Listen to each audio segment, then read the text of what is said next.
नहीं। कश्चित। आप लोग थोड़ा लाउडली बोलिए, मेरा आजकल ऊंचा सुनता है मुझे, थोड़ा जोर से बोलिए। ना नहीं।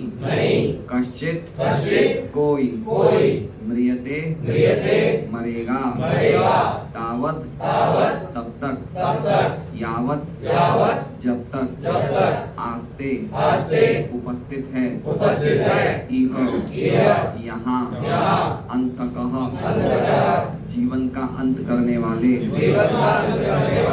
एतत् ये अर्थम कारण ही निश्चय ही भगवान श्री भगवान के प्रतिनिधि आहूतः आमंत्रित परम ऋषि भी बड़े बड़े ऋषियों द्वारा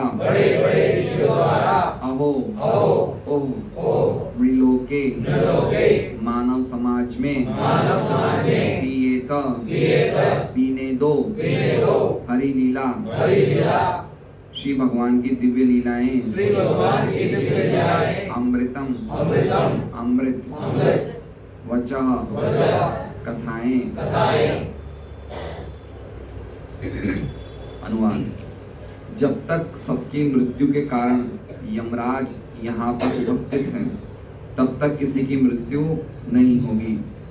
ऋषियों ने मृत्यु के नियंत्रक यमराज को आमंत्रित किया है, जो श्री भगवान के प्रतिनिधि हैं। उनकी पकड़ में आने वाले समस्त जीवों को श्री भगवान की दिव्य लीलाओं की इस वार्ता के रूप में मृत्यु रहित अमृत का श्रवण करने का लाभ उठाना चाहिए। ओम अज्ञानतिमिरान्धस्य ज्ञानाञ्जनशलाकया चक्षुरुन्मीलितं येन तस्मै श्रीगुरवे नमः। नाम श्रेष्ठं मनोविशचि पुत्रमत्र स्वरूपं रूपं तस्यागमं गुरुपुरीं माथुरीं गोष्ठवाटीं राधाकुण्डं गिरिवरम् अहो राधिका माधवाशां प्राप्तो यस्य कृपया श्रीगुरुं तन्नतोऽस्मि। वन्देऽहं श्रीगुरोः शिवतः पदकमलं श्रीगुरुन् वैष्णवांश्च श्रीरूपं सहग्रजातं सहगण रघुनाथान्वितं तं सजीवं साद्वैतं सावधूतं परिजनसहितं कृष्णचैतन्यदेवं श्रीराधाकृष्णपादां सहगण ललिता शिवशाखान्वितांश्च। गुरु वैष्णव भगवान परमेश्वर विघ्न विनाशन अनायास होय निज वांछित पूर्ण। हरे कृष्णा कृष्णा कृष्णा हरे हरे हरे राम राम राम हरे हरे। सभी भक्तों का स्वागत है श्रीमद् भागवत कक्षा में। आज द्वादशी का अति शुभ दिवस है, लेकिन आज मेरी वो लेक्चर की बुक नहीं लाया हूँ, इसलिए मैं क्या बोलूँगा, भूल गया लाना। आज मैंने पढ़ा भागवतम में सुबह सुबह ध्रुव महाराज की कथा पढ़ रहा था, तो उसमें महाराज अंग होते हैं, महाराज अंग, उनका एक बेटा होता है वेण, जो बहुत ही क्रूर होता है। उनका परिवार का खुद का बेटा था, क्रूर था। तो प्रभुपाद तात्पर्य में लिखते हैं कि कभी कभी हमारे परिवार वाले भी हमारे शत्रु बन के आते हैं। तो फिर उन्होंने चाणक्य पंडित का एक कोटेशन बताया कि चाणक्य पंडित बताते हैं कि परिवार वाले किस रूप में शत्रु बन के आते हैं। तो बोले कि पिता शत्रु होता है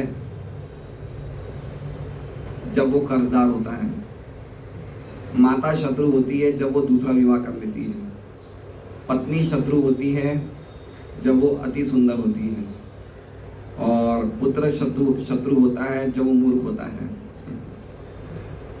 तो ऐसे कारण होते, तो कभी कभी व्यक्ति घर छोड़ के चला जाता है। राजा अंग घर छोड़ के चले जाते हैं क्योंकि उनका बेटा जो था वो बड़ा क्रूर था, तो शत्रु के रूप में, पुत्र ही शत्रु के रूप में आता है, इसलिए वो घर छोड़ के चले जाते हैं। तो ऐसे में पढ़ रहा था, तो मैंने सोचा आपके साथ में बताऊं। ये बात बहुत अच्छी लगी मुझे, ये कि घर में ही शत्रु बनते हैं कभी कभी लोग।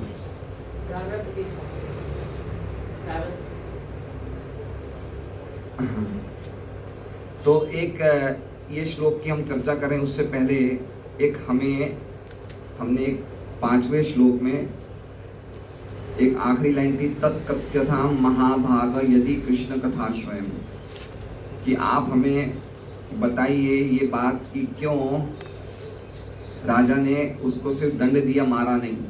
किसको? किसने? तो अगर इस बात का संबंध अगर भगवान कृष्ण की कथा से, तो ही हमें बताइए। तो कृष्ण कथा स्वयं का मतलब शौनक आदि ऋषि ये बता रहे हैं कि हमारी कोई भी टॉपिक जो हम बातें करते हैं घर में या अपने व्यवसाय में कोई भी करे, तो उसका आश्रय कृष्ण कथा के साथ होना चाहिए। समझ रहे हैं?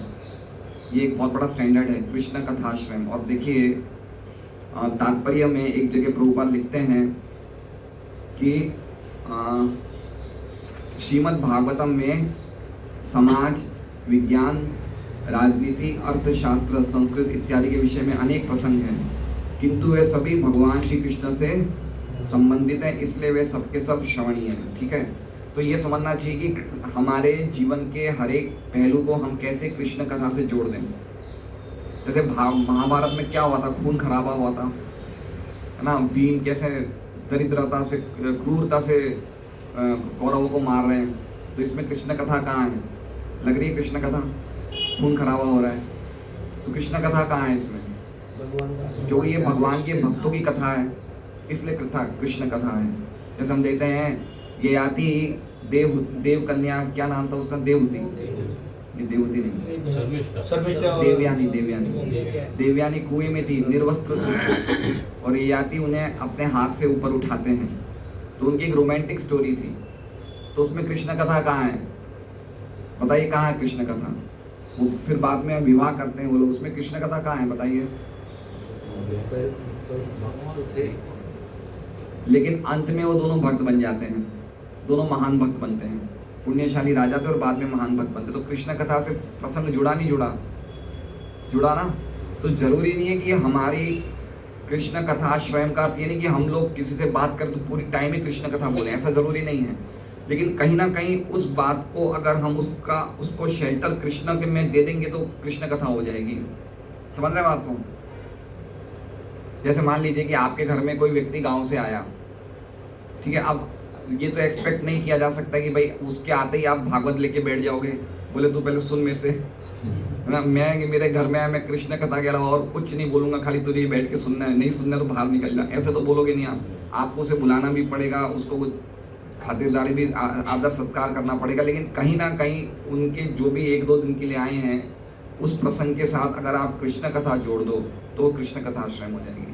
कैसे जोड़ दो? जैसे आप बोल सकते हो कि भाई देख भाई, अपने तो गांव में थे, साथ में रहते थे, लेकिन अभी मैं शहर में आने के बाद ये भक्ति से जुड़ गया हूँ, तो मेरा जीवन बड़ा आनंदमय हो गया है। तो थोड़ी उसको आप शिक्षा दे दो और उसे हरे कृष्णा महामंत्र या गीता भागवत दे दो, तो उससे क्या होगा कि वो आपका पूरा प्रसंग, उसका आना क्या हो गया? वो कृष्ण कथा हो गया। समझ रहे बात को? ऐसे ही हमारे में होशियारी होनी चाहिए, चतुरता होनी चाहिए कि हम हर एक प्रसंग को कृष्ण कथाश्रय जोड़ दें। तो भागवत में कितने टॉपिक्स ऐसे हैं। अब हिरण्यकश्यप का जन्म हो रहा है और पूरे ब्रह्मांड में कहीं पे वो पर्वत हिल रहे हैं, कहीं पे नदियाँ सूख रही है, तो ये तो कृष्ण कथा नहीं है। लेकिन चूंकि उनका बेटा एक महान भक्त है प्रहलाद महाराज, उससे संबंधित है ये कथा, इसलिए वो भी क्या हो गई? कृष्ण कथा हो गई। तो कृष्ण कथा एक तरह से आप समझ लीजिए, दाल में आपने छोकन लगा दिया तो एक अलग फ्लेवर आ गया। तो उसी प्रकार से हमारे पारिवारिक जीवन में या घरेलू जीवन में हम कहीं भी कृष्ण कथा का छोकन लगा देंगे तो क्या हो जाएगा? कृष्ण कथा हो जाएगी। तो ये समझना चाहिए कैसे हम हर चीज़ को कृष्ण कथा में जोड़ दें। रिक्शे वाले के जा रहे हैं, जैसे कोई हमारे मित्र आ रहे हैं, कोई सहेली आ रही है, उसे हमने कुछ कृष्ण की बातें बोल दी कि भाई मैंने आज ये पढ़ा, बहुत अच्छा लगा मुझे। तो इसलिए ये कहा गया है इसमें कि शौनक ऋषि बोलते हैं कि अगर इसकी चर्चा, इसका संबंध अगर कृष्ण कथा से, तो आप हमें बताइए। ठीक है, तो ये एक तरीका होता है, ये एक बहुत ही स्टैंडर्ड है कि हम लोग को कैसे अपने जीवन का हर एक पहलू को कृष्ण कथा से जोड़ देना चाहिए।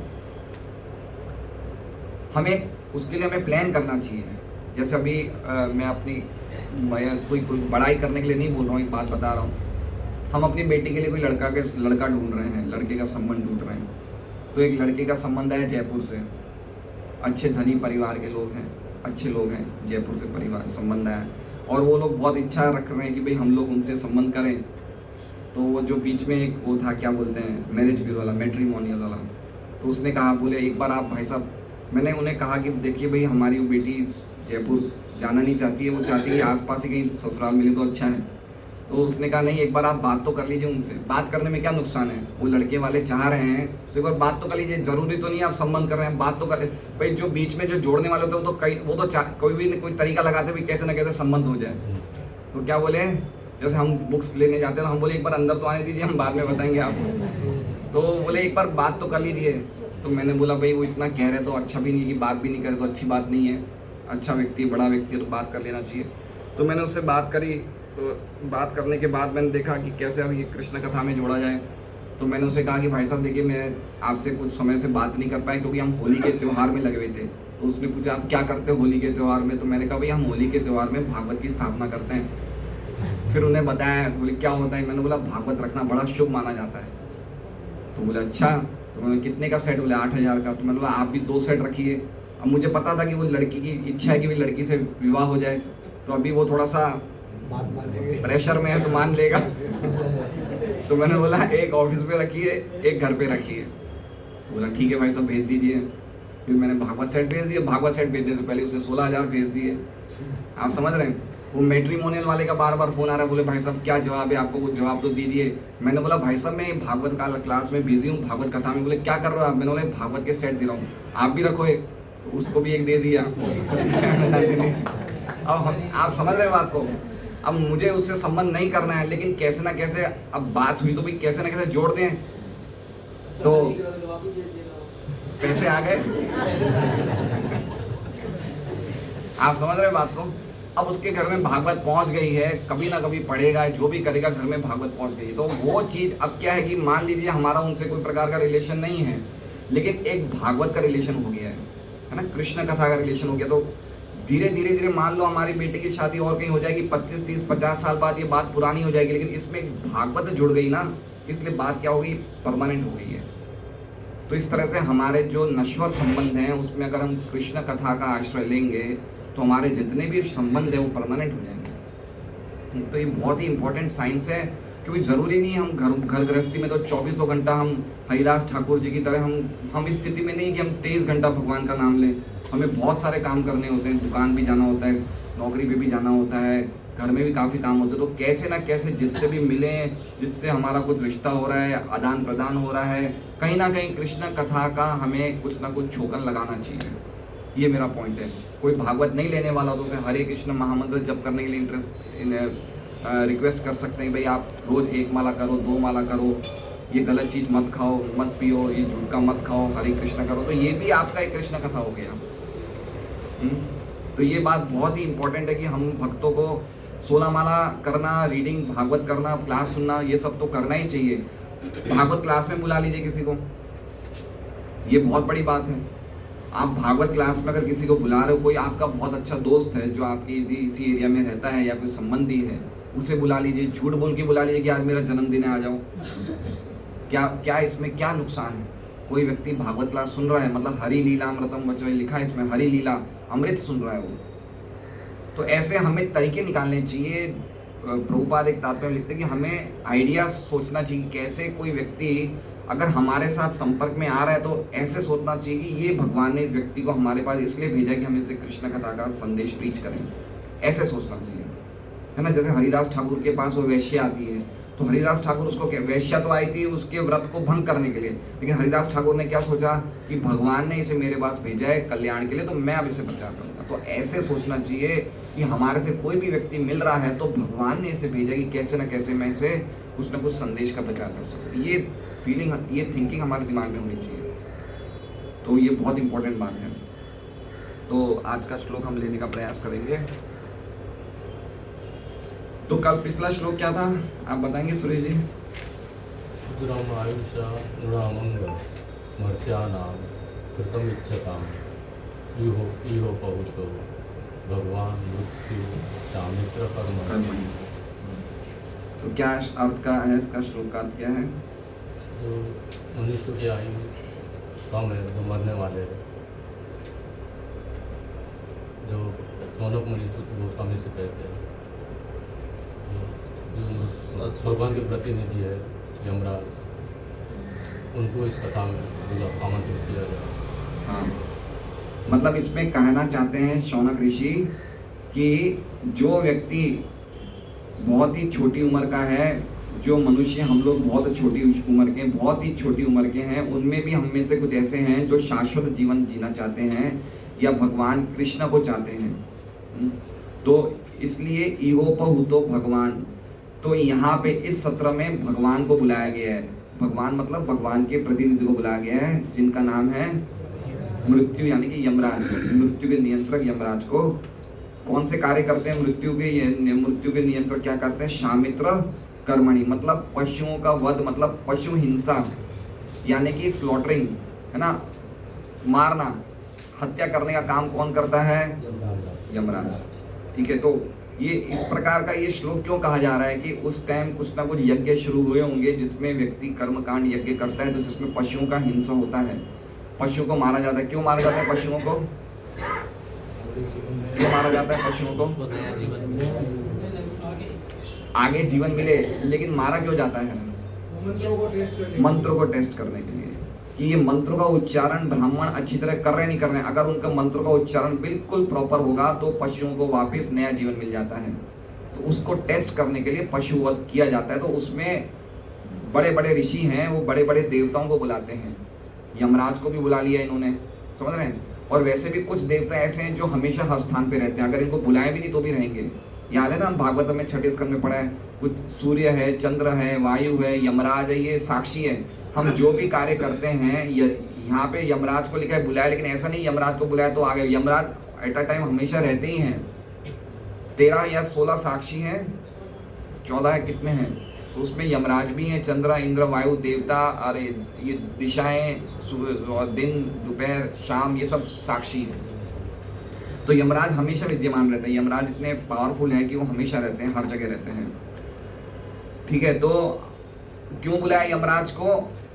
तो ये कह रहे हैं कोई मरे नहीं, इसलिए क्या कह रहे हैं? न कश्चिन म्रियते तावत यावत आस्त इहांतक। न मतलब नहीं, कश्चिन मतलब कोई नहीं, म्रियते मतलब मरेगा, कोई नहीं मरेगा।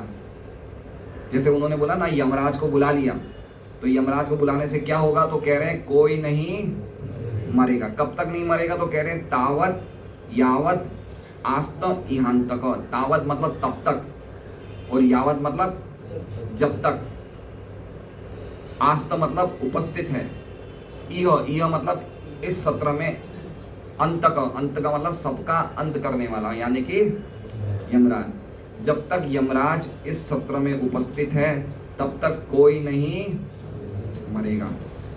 तो फिर क्या करें? नहीं, फिर कह रहे हैं क्यों नहीं मरेगा? एतत् अर्थम ही भगवान आहूत परमर्षिभिः, क्योंकि यमराज है। एतत् अर्थम, एतत् मतलब इसी, अर्थ मतलब कारण से कोई नहीं मरेगा। एतत् अर्थम का तो समझ गए? इसी कारण से यमराज यहाँ पे है, इसी कारण से कोई नहीं मरेगा। किसको बुलाया यमराज को? किसने बुलाया? तो कह रहे हैं भगवान आहूत परमर्षिभिः। भगवान मतलब भगवान के प्रतिनिधि यमराज को, आहूत मतलब इनवाइट किया, परम ऋषि, परम ऋषि मतलब बड़े बड़े ऋषियों के द्वारा यमराज को इनवाइट किया। मतलब बड़े बड़े ऋषि इतने एक्सपर्ट हुआ करते थे यज्ञ करने में, इतने मंत्रों का उच्चारण करने में, कि उनके हवन में, उनके यज्ञ में बड़े बड़े देवता आते थे। ये हम भागवत में पढ़ेंगे तो कलयुग के पहले जितने बड़े बड़े यज्ञ होते थे उसमें देवता भी इन्वाइट किए जाते थे। तो इतने एक्सपर्ट थे ये भगवान के, ये बड़े बड़े ऋषि जो थे इतने एक्सपर्ट थे, इन्होंने मंत्रों के उच्चारण से यमराज को इन्वाइट कर दिया वहाँ पे। तो अब यमराज आ गए, तो अब क्या करें? तो अब कह रहे हैं, शौनक ऋषि कह रहे हैं अहो नृलोके पिए। तो अहो मतलब ओ मतलब समझ रहे हैं? आश्चर्य से, जैसे कहते हैं ना वाओ। जैसे मान लीजिए कि अगर क्या कहते हैं, अगर आज प्रसाद में अमरस होता, आप क्या बोलेंगे? ओ अमरस है, समझ रहे हैं? ओ अमरस है।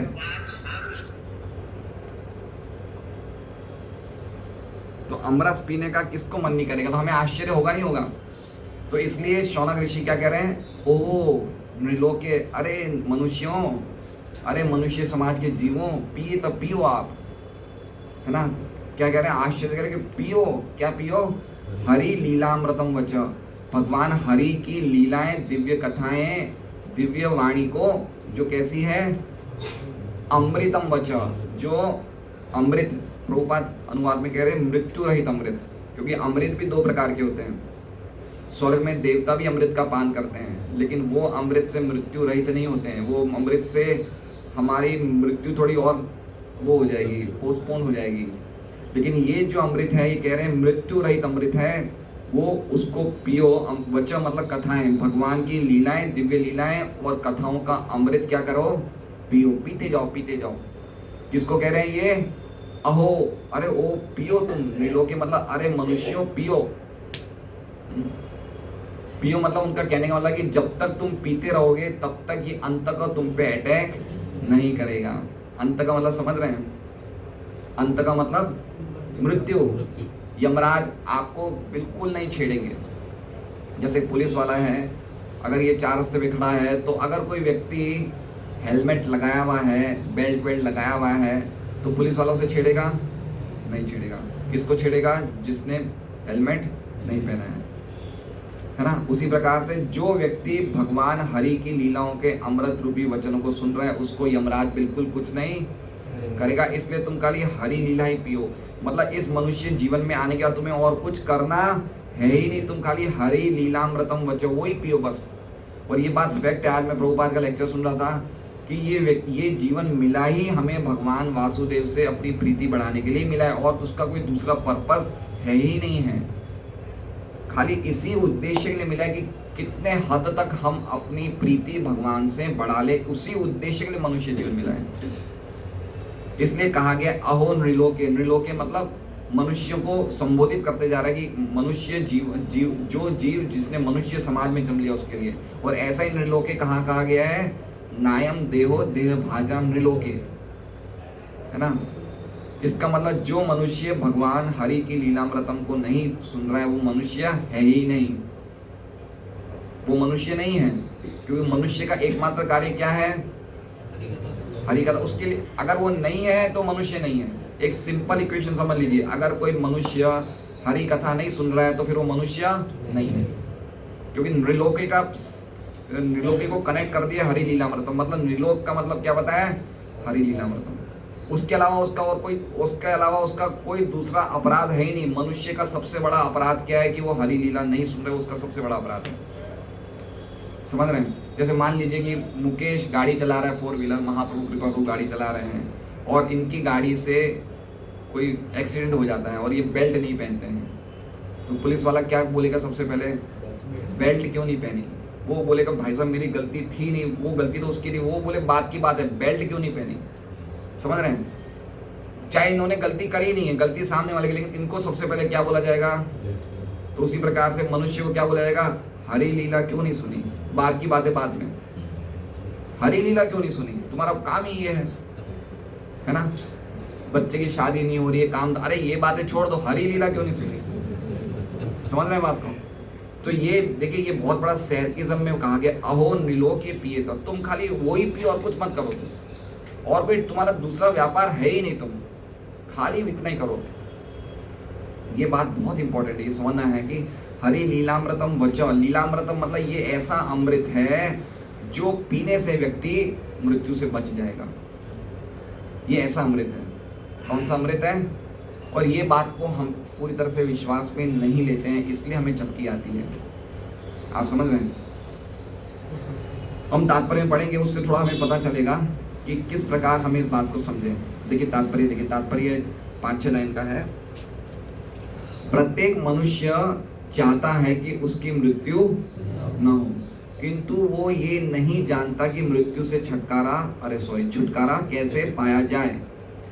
मृत्यु से बचने की रामबाण औषधि है श्री भगवान की उन अमृत तुल्य लीलाओं का श्रवण करने हेतु अपने आप को अभ्यस्त करना, जो क्रमबद्ध रूप में श्रीमद् भागवतम में कही गई है। तो इसमें क्या कह रहे हैं? मृत्यु से बचने की रामबाण औषधि। अब इंग्लिश में रामबाण नहीं लिखा है, इंग्लिश में मेरे हिसाब से और ही कुछ लिखा होगा। क्या लिखा है इंग्लिश में? नहीं, रामबाण को क्या लिखा हुआ है? Surest remedy. तो हिंदी में बताया रामबाण। रामबाण क्यों लिखा है बताइए? भगवान राम का बाण किसी को लग जाए ना, वो बच नहीं सकता है। आप समझ रहे हैं बात को? रामबाण मतलब अगर किसी को बाण लग गया ना, तो वो व्यक्ति बच नहीं सकता है। तो रामबाण का मतलब ये कि जो भगवान की कथा सुनेंगे उसको मृत्यु आ ही नहीं सकती, बिल्कुल श्योर, इसमें कोई डाउट ही नहीं है। अगर हम भगवान हरि की कथा सुन रहे हैं तो मृत्यु नहीं आएगी, ये पक्की गारंटी होनी चाहिए। हम ये हरि लीला का ऐसा दवाई है कि जो व्यक्ति सुन रहा है उसको मृत्यु नहीं आएगी, ये पूरा पक्का विश्वास होना चाहिए। हम लोग को विश्वास नहीं है, इसलिए हमें क्लास में झपकी आती है। समझ रहे हैं बात को? समझ रहे हैं बात को? मान लीजिए अगर आपको बुखार है और डॉक्टर से इंजेक्शन लगाने गए, इंजेक्शन लगाने टाइम झपकी आएगी? कभी सोचा कोई इंजेक्शन लगवाने झपकी आ गई? कभी नहीं आएगी, देख लीजिए, क्योंकि उन्हें पता है ये दवाई है, इससे मैं सही होऊंगा। उसी प्रकार से अगर हम ये हरि लीला को दवाई के रूप में लेंगे तो हमें कभी झपकी नहीं आएगी। हमें लगता है यार चलो सुन रहे हैं, सब कुछ सुनना अच्छा है, सुन लेंगे, कुछ घर में करें, उससे अच्छा सुन रहे हैं, अच्छी बात है। ये हमारा थिंकिंग होना नहीं चाहिए। हमें समझना चाहिए ये हमें मृत्यु से बचाने वाली हरि लीला अमृतम वचन। ये समझना चाहिए कि मनुष्य चाहता तो है मृत्यु ना हो, लेकिन वो ये नहीं जानता कि मृत्यु से छुटकारा कैसे जाए। कितना सिंपल प्रोसेस बताया है, खाली हरि कथा सुनो बस। खाली हरि कथा सुनो और कुछ मत सुनो।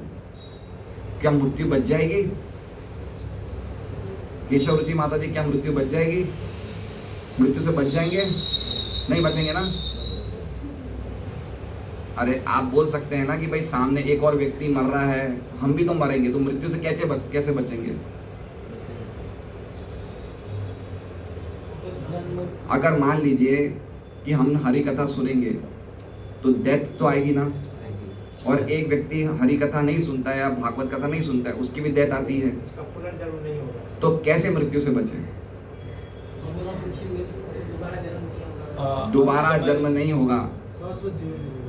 देखिए इस पे क्या कैसे बताया है कि व्यक्ति, एक सिंपल उदाहरण है, जैसे मान लीजिए कि एक पुलिस वाला दरवाजे के बाहर खड़ा हुआ है, ठीक है, नरपत जी ने कोई गलत काम किया है, वो क्यों इंतजार कर रहा है कि क्लास पूरे होते ही नरपत जी बाहर आएंगे, मैं उसे पकड़ूंगा। वो क्यों खड़ा हुआ है बाहर? नरपत जी जैसे दरवाजे के बाहर जाएंगे पकड़ लेगा, ठीक है। और हम लोग भी दरवाजे के बाहर जाएंगे, लेकिन हम लोग को वो छुएगा नहीं। हम लोग दरवाजे के बाहर कहाँ जाएंगे? अपने घर जाएंगे। ये दरवाजे के बाहर कहाँ जाएंगे? पार तो दोनों को दरवाजा करना ही पड़ेगा ना, समझ गए? तो उसी प्रकार से मृत्यु तो दोनों को ही आएगी, भक्त को भी और अभक्त को। लेकिन भक्त की जो मृत्यु है वो, उससे क्या होगा? वो वापस नहीं आएगा, और अभक्त की मृत्यु होगी उससे वो वापस आएगा। समझ रहे हैं? प्रभुपाद बहुत अच्छा उदाहरण दे रहे हैं। प्रभुपाद कहते हैं, ये पंखे का बटन कौन सा है? कहाँ है? ये बंद करिए ना मनुष्य प्रभु, ये वाला।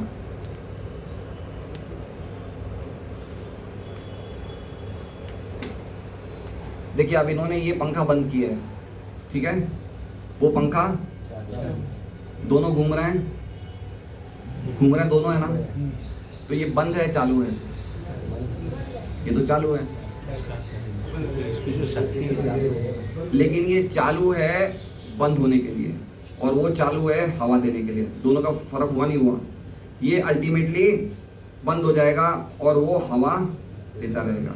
तो उसी प्रकार से जो भक्त की मृत्यु होती है कैसे होती है कि अब वापस मृत्यु नहीं होगी, अब वो भगवान के धाम जाएगा, लेकिन वो व्यक्ति वापस जन्म मृत्यु के चक्कर में आएगा। तो इस प्रकार से समझना चाहिए कि व्यक्ति जो हरि कथा सुनता है उसकी वापस मृत्यु, ये समझना चाहिए, क्योंकि जाना तो मृत्यु से तो पास होना ही पड़ेगा, मृत्यु से तो पास होना ही पड़ेगा। भगवान कह रहे हैं ना, कौन सा श्लोक है?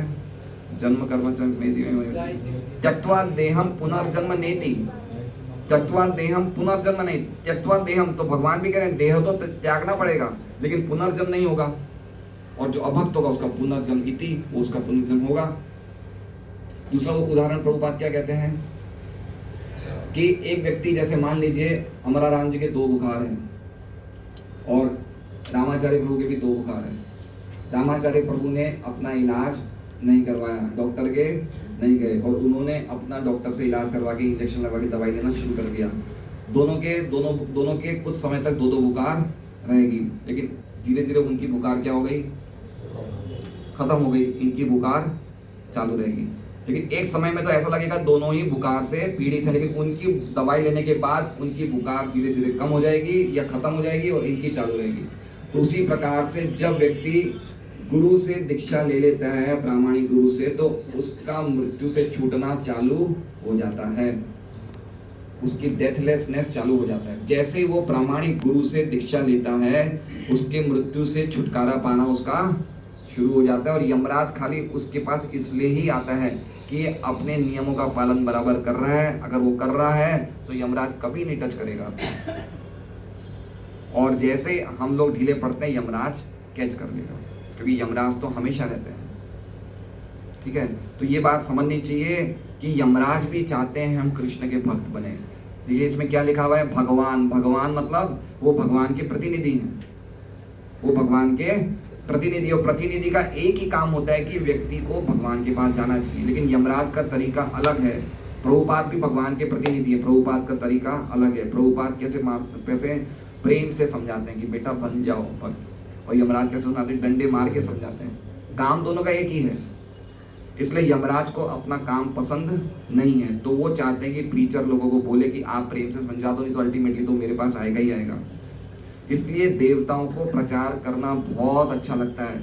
अगर हम देवताओं को, कभी कभी हम भक्तों के मन में आता है कि खाली कृष्ण की पूजा क्यों करें, नवरात्रा आ रहा है, माँ अम्बा की पूजा करना चाहते हैं, शीतला देवी को हम बासी भोजन देना चाहते हैं, गंगोर में हम शिव जी दुर्गा जी कर रहे हैं। कभी कभी भावनाएं आती है, ऐसी इच्छाएं होती है, कभी कभी अब नहीं होती, लेकिन पहले तो होती थी, है ना। और अभी भी नहीं होती है, वो तो दबाव से नहीं होती, लेकिन मन में कुछ ना कुछ तो चल ही रहा है कि यार मैंने ये नहीं किया, अगर करता तो सही हो जाता काम, है ना। कभी कभी आ जाती है ऐसी इच्छा। इसलिए देवताओं को भी अगर हमें प्रसन्न करना है तो क्या करना चाहिए, प्रचार करना चाहिए। अगर हमारे मन में इच्छा भी कि भाई देवता हमसे पूजा करें, देवता की, तो खाली प्रचार करिए। देवता बड़े प्रसन्न होते हैं, पर्टिकुलरली यमराज जी तो बहुत प्रसन्न होते हैं कि हम प्रचार करें। तो ये पॉइंट समझना चाहिए कि व्यक्ति को जीवन से, मृत्यु से छुटकारा पाना है तो सीधी दवाई है हरि लीलामृतम वच। ये ऐसा अमृत है जो हमें मृत्यु को रहित कर देगा, मृत्यु से। ठीक है, मृत्यु से बचने की रामबाण औषधि है भगवान की उन अमृत तुल्य लीलाओं का श्रवण करने हेतु अपने आप को अभ्यस्त करना।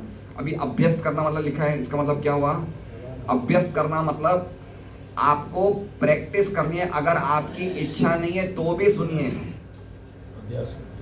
हाँ, अभ्यास किस चीज का होता है, जिस चीज की हमें आदत नहीं होती है।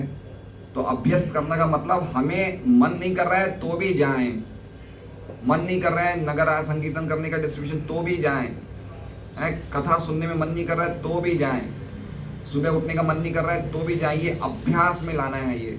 तपस्या का अर्थ क्या होता है, तपस्या का अर्थ समझ रहे हैं, तपस्या का अर्थ की जो चीज करने की हमारी इच्छा नहीं है उसे स्वेच्छा से स्वीकार करना, उसे कहते हैं तपस्या।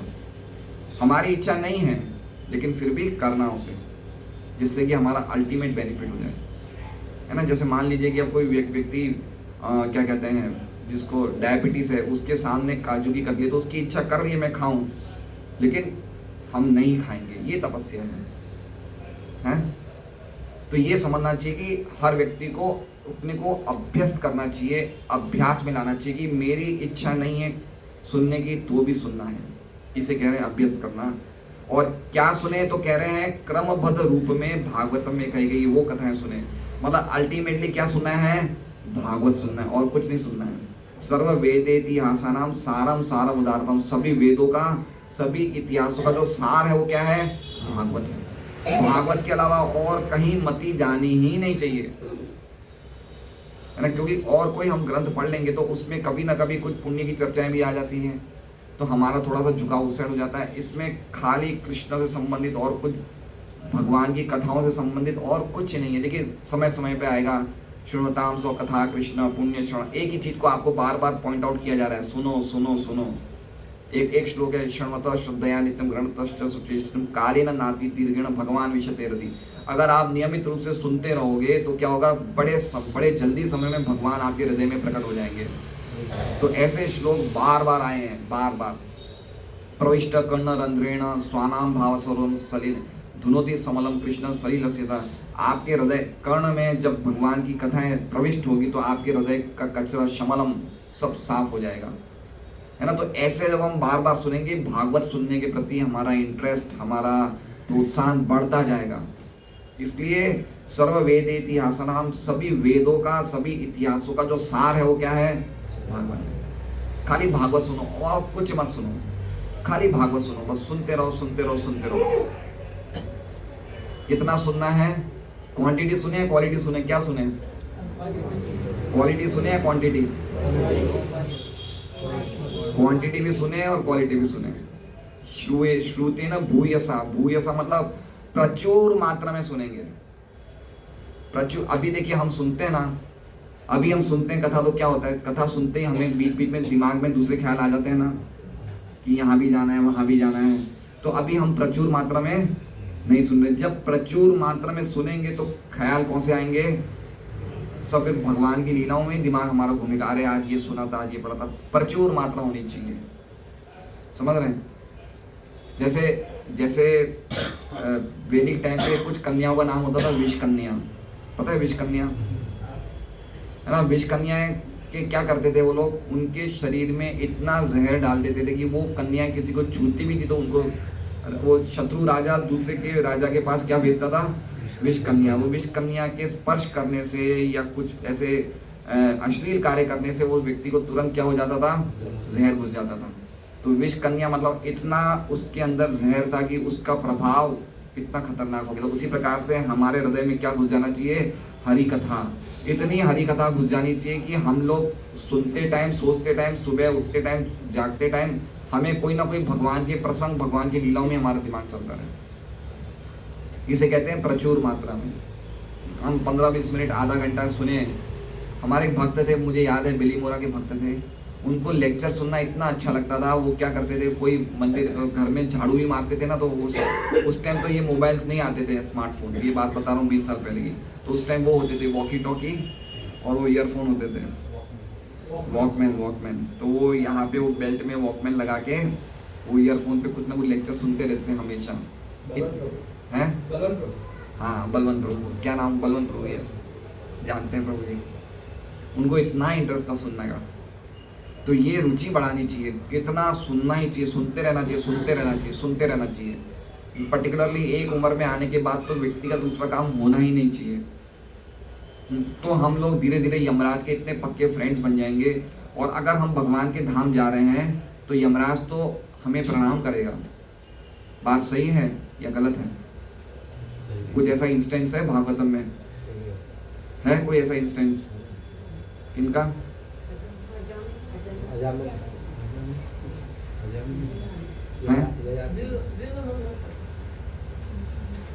कुछ सुनाई तो दे रहा है मुझे सही आंसर। हाँ, ध्रुव महाराज। मृत्यु मूर्धनी पदम दत्वा, उन्होंने मृत्यु के सिर पे मूर्धनी पदम, अपना पैर रख दिया ध्रुव महाराज ने, है ना। मृत्यु के सिर पे मतलब यमराज जी ने भी प्रणाम किया ध्रुव महाराज को। तो यमराज भी उस व्यक्ति को प्रणाम करते हैं जो भगवान के धाम जाते हैं। तो हमारे केस में कौन आएगा? विष्णु दूत आएंगे या यमदूत आएंगे? कौन आएगा? हम लोग कैसे अजामिल जैसे हैं, पाप भी करते हैं, नाम भी लेते हैं। तो हमारे केस में दोनों आएंगे और दोनों में वार्तालाप होगी तो कौन जीत जाएंगे? विष्णु दूत जीत जाएंगे और हम लोग भगवान के धाम जाएंगे। तो हमारा भी निश्चित है जाना, हमारा भी निश्चित है जाना। खाली हमें प्रोसेस को फॉलो करना है बस। एक प्रामाणिक गुरु के आश्रय में जो हमने सीखा है, जो हमने करा है, 4 नियमों का पालन और 16 माला करना है, ग्रंथों का अध्ययन करना है, प्रचार करना है, इसमें पक्के रहेंगे तो हम लोग सब जाएंगे। क्योंकि भगवान की लीलाएं इतनी मंगल है, इतनी मंगल है कि अमंगल हो ही नहीं सकता। साक्षात भगवान की लीलाएं भगवान हरि से अभिन्न है। हरि लीला और हरि में कोई अंतर नहीं है। जहाँ पे हरि लीला है वहाँ पे हरि है, और जहाँ पे हरि है वहाँ पे सभी देवी देवता है। तो हम हरि लीला कर रहे हैं अभी, तो सभी देवी देवता सब यहाँ पे विराजमान है ना। तो इतना बड़ा महत्व है। भक्त लोग हरि लीला को अपने जान से भी चाहते हैं, इसलिए भक्त लोग मोबाइल पे बात करना, फालतू की जब के कथा के टाइम पे जप नहीं करना, कथा के टाइम पे किसी से बातें नहीं करना, मोबाइल पे बातें करना, ये सब चीज़ों का बहुत ध्यान रखते हैं। उनको बड़ा अमंगल लगता है, अगर बीच में कोई डिस्टर्बेंस हो जाए तो बहुत ज़्यादा डिस्टर्ब हो जाते हैं। हमारा वो स्टेज नहीं है। हमें तो अभी कोई पीछे से आएगा तो हम तुरंत पीछे झांक के देखेंगे क्या हुआ, है ना। ये श्रीवास ठाकुर का एक उदाहरण है। भगवान चैतन्य महाप्रभु उनके घर पे कीर्तन कर रहे थे, नाम संकीर्तन कर रहे थे, और कीर्तन के दौरान उनके बेटे की डेथ हो जाती है। घर की लेडीज रोने लग जाती है। श्रीवास ठाकुर बोल रहे, बोले नालायक को, चुप हो जाओ तुम। बोले भगवान कीर्तन कर रहे हैं यहाँ पे। बोले आपको नहीं दिख रहा ये अमंगल हो गया अपने घर में? उनकी वाइफ बोली। बोले अमंगल ये नहीं हुआ, अगर चैतन्य महाप्रभु का कीर्तन बंद हो जाएगा वो अमंगल हो जाएगा, बेटे का मरना अमंगल नहीं है। वो ये बात बोले। जितने में महाप्रभु को पता चल गया ये क्या चक्कर हुआ। महाप्रभु ने बोला क्या बात है श्रीवास ठाकुर? तो श्रीवास ठाकुर पता है क्या बोलते हैं? बोले नहीं, कुछ ऐसे ही एक बेटे की डेथ हो गई, आप कीर्तन चालू रखिए। समझ रहे हैं वो कैसे बोल रहे हैं कि एक डेथ हो गई, आप कीर्तन चालू रखिए। तो महाप्रभु ने जितने में जिस बेटे की डेथ हो गई उसको वापस सिर पे, छाती पे हाथ रखते हैं, तो उस शिशु के शरीर से जो बच्चा आत्मा जाती है वो वापस आ जाती है। वो महाप्रभु बोलते हैं देखो बेटा, ये श्रीवास ठाकुर और ये मालिनी तुम्हारे माँ बाप हैं ये। तो शिशु क्या बोलता है? बोलता है मेरे कौन से जन्म के माता पिता हैं? मैं इतने जन्म ले चुका हूँ, इतने जन्मों में मेरे इतने माता पिता हो चुके हैं, तो ये मेरे कौन से जन्म के माता पिता हैं? बोले मैं तो अपने कर्मों के प्रारब्ध से अलग अलग शरीरों में घूम रहा हूँ और इस प्रकार मैं भ्रमण कर रहा हूँ 84 लाख योनियों में। तो इस प्रकार, अच्छा वो ये और बोलते हैं बेटा, बोले लेकिन आज मैं भवसागर तर गया क्योंकि मैंने आज आपके मुख से भगवान का नाम संकीर्तन सुन लिया, इसलिए अब मेरा उद्धार हो गया। और इतना बोल के वो भगवान के धाम चला जाता है। और महाप्रभु बोलते हैं कि तुम्हारा एक बेटा गया, लेकिन आज से तुम्हारे 2 बेटे, एक मैं और एक नित्यानंद, 2 बेटे हैं। तो ये हरि कथामृत, मतलब हरि कथामृत का इतना अद्भुत महिमा है कि कहीं भी हम किसी को सुना रहे हैं, कुछ बोल रहे हैं, तो वो व्यक्ति का तो जीवन उस समय तक तो इतना अमृतमय हो गया, इतना अमृतमय हो गया, चाहे उसने बाद में कंटिन्यू नहीं किया। कभी कभी हमारे भक्त लोग भी भक्ति में आने के बाद कुछ समय के बाद छोड़ देते हैं, लेकिन एटलीस्ट जितना समय कर लिया उसका जीवन इतना अमृतमय हो गया है, इतना समय उसका कोई बिगाड़ नहीं सकता है। ऐसे एक बार भक्ति सिद्धांत सरस्वती ठाकुर यज्ञ कहीं पे जाए, धर्म सभा में जाते हैं और धर्म सभा में कुछ हरि कथा बोलते हैं। उसी टाइम पे कुछ यज्ञ चल रहा था वहाँ पे, तो एक यज्ञ में कोई एक छोटा सा बच्चा, शायद ज्ञान की उम्र का होगा, वो यज्ञ की अग्नि में वो गिर जाता है। तो सब घर के लोग जोर जोर से रोते हैं, अरे बच्चा गिर गया, अग्नि में गिर गया, अग्नि में गिर गया। तो भक्ति सिद्धांत सरस्वती ठाकुर उस टाइम कथा कर रहे थे, हरि कथा। बोले क्या हुआ? तो जैसे ही भक्ति सिद्धांत सरस्वती ठाकुर ने बोला, वो बच्चा वापस अग्नि में से बाहर निकल आया, बच गया पूरा।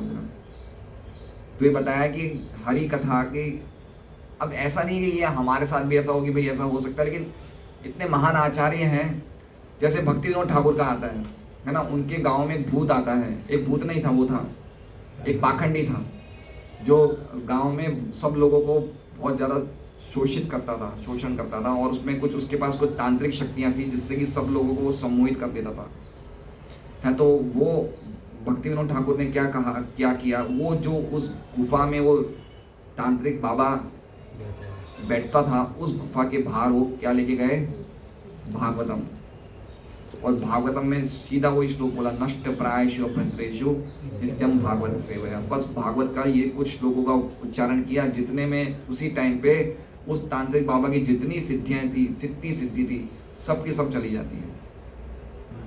तो ये ऐसे काफ़ी इंस्टेंस हैं जिसमें हम समझ सकते हैं कि भगवान की कथा का कितना अमृतमय प्रभाव पड़ता है। तो इसलिए कहा है कि हमें क्या सुनना चाहिए? कर्मबद्ध मतलब फर्स्ट कैंटो से जंपिंग नहीं करना है। कर्मबद्ध मतलब सीरियल से, पहला स्कंद, दूसरा स्कंद, तीसरा स्कंद, चौथा स्कंद, 9वां स्कंद, फिर भगवान की लीलाएं, ऐसे क्रमबद्ध सुनना चाहिए, भागवत का सुनना चाहिए। और आगे क्या कह रहे हैं? अतएव यहाँ पर ये सलाह दी गई है कि कोई भी मनुष्य जो मृत्यु से मुक्ति पाने का अभिलाषी है, उसे शौनक आदि ऋषियों द्वारा संस्तुत जीवन शैली अपनानी चाहिए, है ना। जीवन शैली मतलब, जीवन शैली को क्या बोलते हैं? लाइफ स्टाइल मतलब हमारा जीवन का जीने का तरीका, हमारा जीवन का जीने का तरीका किस पे आधारित होना चाहिए? हरि लीलामृतम, कैसे भगवान की कथाएं सुने, उसी पे हमारा जीवन जीने का तरीका होना चाहिए। समझ रहे हैं बात को? सुबह उठना, दोपहर को प्रसाद लेना, शाम को रेस्ट करना, कहीं मिलना, उसमें हमें ये देखना है कि हम हरि लीला को, हरि कथाओं को कितना टाइम दे रहे हैं, है ना। स्पेशली हमें टाइम देना है, ऐसा नहीं कि हम लोग सब काम कर लें, अगर कुछ टाइम बचा तो सुन लो। एक तो ये कॉन्शियसनेस होती है कि जितना भी काम कर लो, घर का सब कर लो, उसके बाद अगर कोई टाइम मिले तो सुन लो। और एक कॉन्शियसनेस ये होती है कि हमें सुनना ही ये है, बीच बीच में अगर कोई घर का काम आए तो कर लेंगे। समझ रहे हैं? दोनों चेतना में अंतर है नहीं है ना। प्रायोरिटी, हम यहाँ से जा रहे हैं, सुनते हुए जाएं। हरि कथा में मतलब भगवान का नाम जप भी हो गया, भागवत गीता सब हो गया। तो ये ऐसे हमें कॉन्शियसनेस रखनी है, ऐसी चेतना रखनी है। खाना है ना, प्रसाद लेना है तो प्रसाद लेते टाइम सुन लो, है ना। अभी हम परीक्षित महाराज की तरह तो हमारी स्थिति नहीं कि हम बिना खाए बिना पिए रह सकते हैं, 7 दिन तो हम नहीं कर सकते, लेकिन एटलीस्ट कम से कम टाइम पे कुछ टाइम पे 2 टाइम 3 टाइम जो भी प्रसाद लेते हैं उस टाइम पे सुन लो। जितना हम अपने आप को अभ्यस्त करेंगे भगवान की कथा सुनने में, उतना हम मृत्यु रहित होते जाएंगे। और मृत्यु रहित होना कब से शुरू होता है? जब से हम एक प्रामाणिक गुरु की शरण में जाते हैं, तब से हमारा मृत्यु रहित शुरू हो जाता है। हमारा जीवन मृत्यु रहित जीवन हमारा चालू हो जाता है। ठीक है, हरे कृष्णा। तो ये जीवन शैली बहुत इंपॉर्टेंट है, लाइफ स्टाइल। हमारा जीवन का यही जीने का तरीका होना चाहिए कि हम पूरा प्रायोरिटी भगवान की कथाओं को दें। अपने लिए हम बहुत कम समय, शरीर के लिए बहुत कम समय दें, और बाकी समय भगवान की कथाओं के लिए, नाम जप के लिए, इसके लिए दिए। अगर हम वास्तव में यहाँ अंत के प्रभाव से बचना चाहते हैं तो। हरे कृष्णा। खाली सुनने मात्र से ही सुनना, रजोगुण में सुनना, सतोगुण में सुनना। तो अभी हम लोग ज़्यादा प्राय हम लोग तो मेरे हिसाब से तो शायद हम लोग सतोगुण में भी, हम में से आप लोग में से कोई हो सकते, मैं तो नहीं हूँ स्टेज पे। लेकिन ये जब हम लोग सुन भी रहे तो हम अलग अलग मोड्स में हैं। तो जब हम लोग बार बार सुनते रहेंगे तो जितने भी हल्के मोड्स हैं, रजोगुण है, तमोगुण है, ये सब चीज़ें निकल जाएगी। नष्ट प्रायशु अभद्रेशु। प्रायशु मतलब ज़्यादातर, उसमें ये नहीं लिखा कि सतोगुण चला गया, रजोगुण और तमोगुण चला गया। प्रायशु मतलब ज़्यादातर निकल गया कचरा।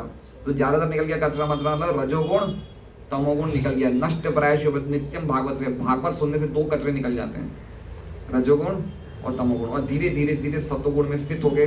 सतोगुण में स्थित होके ही सर्वद्वारेषु देहेस्मिन् प्रकाश उपजायते।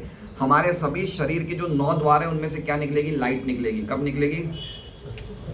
जब हम गुडनेस में, सतोगुण में स्थित होंगे, तब क्या निकलेगी? कान में से, नाक में से, मुंह से क्या निकलेगी? सर्वद्वारेषु देहेस्मिन् प्रकाश उपजायते। 14वें अध्याय का श्लोक है कि हमें लाइट दिखेगी। लाइट दिखेगी मतलब हम चीज़ों को ढंग से देख पाएंगे। अभी क्या है, हम अभी अंधेरे में ही हैं हम लोग। अभी हम लोग भक्ति में लगे हुए हैं। ये हमारा अभी 2-3 बुखार है हमारे, 2 डिग्री से हमने अपना ट्रीटमेंट शुरू कर दिया है। जितना ट्रीटमेंट अच्छी तरह लेंगे उतना जल्दी हमारी बुखार सही होगी। नियमों का पालन करेंगे तो धीरे धीरे हम लाइट में आ जाएंगे, सतोगुण में आ जाएंगे। सतोगुण में आने के बाद कथा शुरू रखना है, धीरे धीरे सतोगुण भी पार हो जाएगा, शुद्ध सत्वगुण में आ जाएंगे। शुद्ध सत्वगुण में हम भगवान के दर्शन करेंगे। उस टाइम हमें कथा बिल्कुल बंद कर देनी नहीं चाहिए। उस टाइम और सुनेंगे तो और ज़्यादा इंटरेस्ट आएगी। तो ये कथा सुनना, हरि लीलामृतम बच्चा, ये कोई भी स्टेज पे रुकना नहीं चाहिए। अभी हमारा मूड नहीं है सुनने का, लेकिन सुनते रहो है। रसिका भूवि भावुका, जब बाद में रसिक बन जाएंगे, भगवान के प्रेमी बन जाएंगे, तो भी सुनते रहेंगे। भगवत धाम पहुंचने का भी यही कार्य है। हरि नाम संकीर्तन, भागवत कथा, यही कार्य है। उसके अलावा कोई दूसरा कार्य है ही नहीं। ये साध्य भी है, साधन भी है। अभी साधन है और बाद में यही साध्य हो जाएगा, है ना। इसलिए व्यक्ति जवानी से भक्ति में लग जाए तो उसको बड़ा जोश आता है, बड़े उत्साह में रहता है। देखिए, जवानी में हम कुछ ऐसे काम करते हैं जो बुढ़ापे में करना अच्छा नहीं लगता है, लेकिन भक्ति ऐसी कार्य कि आप जवानी में करोगे तो बुढ़ापे में और उत्साह में आओगे, करोगे, है ना। भक्ति जीवन की लाइफ में कभी भी हमें उत्साह रहित नहीं करती, उत्साह से भर देती है। इसलिए ये चालू रहना चाहिए, तो अपने आप ही हमारा उत्साह एट एवरी स्टेप बढ़ेगा और अल्टीमेटली हम मृत्यु को पार करके भगवान के धाम चले जाएंगे।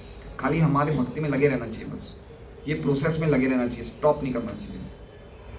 क्वेश्चन है, 90% लोग तो सब बाहर की कथाएं जो आते हैं, लोग वहाँ पे साधु की कथा, शिव कथा, झगड़ा नहीं करता, 90% लोग नहीं किया कि इस स्थान से ये जो अपन लोग बैठे 5% ही होंगे जो जगह जगह बुला। नहीं, ये 5% नहीं है, उतने भी नहीं है। 5% नहीं, ये है 0.0001%। फिर ये प्योरिटी ये कोई हुई नहीं ना, कहने का मतलब ये कैसे? इसलिए हमें ज़्यादा से ज़्यादा लोगों को बुलाना चाहिए, और कोई दूसरा उपाय नहीं है।